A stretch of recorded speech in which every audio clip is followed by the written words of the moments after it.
देश भर में होली का पर्व हर्षोल्लास के साथ मनाया गया। इधर गोरखपुर में सीएम योगी आदित्यनाथ ने जमकर होली खेली और लोगों को शुभकामनाएं दी।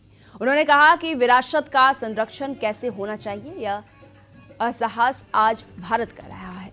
सीएम योगी बुधवार को होली के पावन महापर्व पर घंटाघर से राष्ट्रीय स्वयंसेवक संघ और श्री होलिका उत्सव समिति की ओर से निकाली गई भगवान नरसिंह की रंग भरी शोभा यात्रा के शुभारंभ अवसर पर उपस्थित विशाल जनसमूह को संबोधित किया।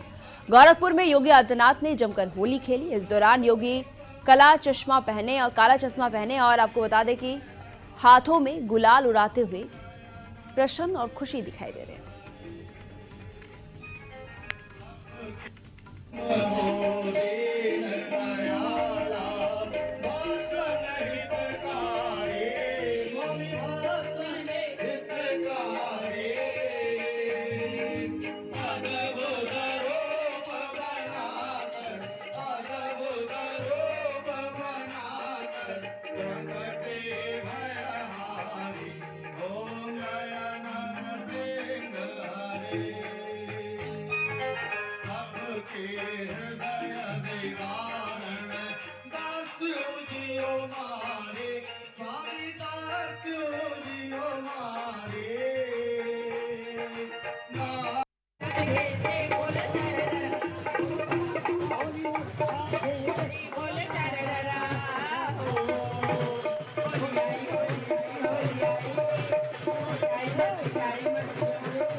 के लिए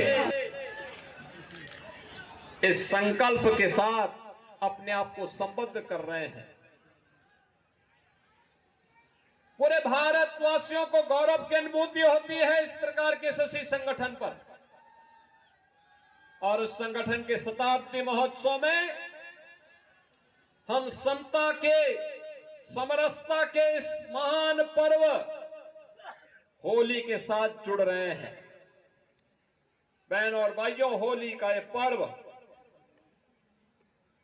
हम भारत में ऐसे समय में आयोजित कर रहे हैं जब पूरी दुनिया में अव्यवस्था है, अशांति है, अराजकता का सा वातावरण है, लेकिन भारत अपने यशस्वी नेतृत्व में आनंद और उत्साह के साथ, उमंग के साथ इस पर्व का आनंद ले रहा है। कहीं कोई भय नहीं, कहीं अराजकता नहीं, कहीं अविश्वास नहीं, हर ओर एक ही भाव है, और वह भाव है सत्यमेव जयते का।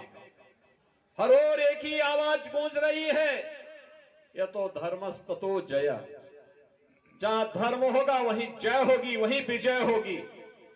जहां सत्य होगा वहीं जय होगी।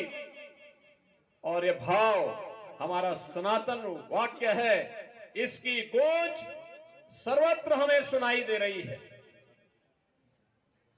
मैं देख रहा था परसों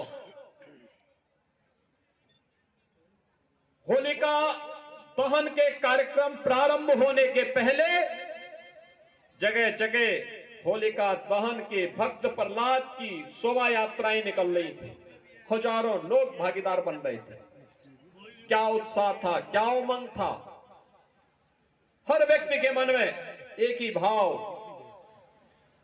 कि होलिका दहन करना है। होलिका दहन का मतलब अपने अहंकार को मिटाना है, तुष्टीकरण को समाप्त करना है। कहीं कोई भ्रष्टाचार पनप रहा है तो उसकी होलिका दहन करना, उसका दहन करना है। और कहीं पर कोई अराजकता, कोई आतंकवाद, कोई उग्रवाद, सिर उठाने का कुत्सित प्रयास कर रहा है तो उसको नेस्तनाबूद भी करना है। यह संकल्प सर्वत्र हम सबको सुनाई दे रहा था। और याद करना, भगवान नरसिंह तो श्री हरि विष्णु के एक महत्वपूर्ण अवतार है। भारत के अवतारों की परंपरा हम सबको इस बात के लिए आगाह कराती है कि ईश्वर तो सर्वत्र है, लेकिन ईश्वर का भक्त बनना पड़ेगा। एक भक्त के बनकर के, एक याचक बनकर के जब हम ईश्वर के शरण में जाते हैं तो अपने आप ही हमारी याचना स्वीकार होकर के हमें फल प्राप्त होता है।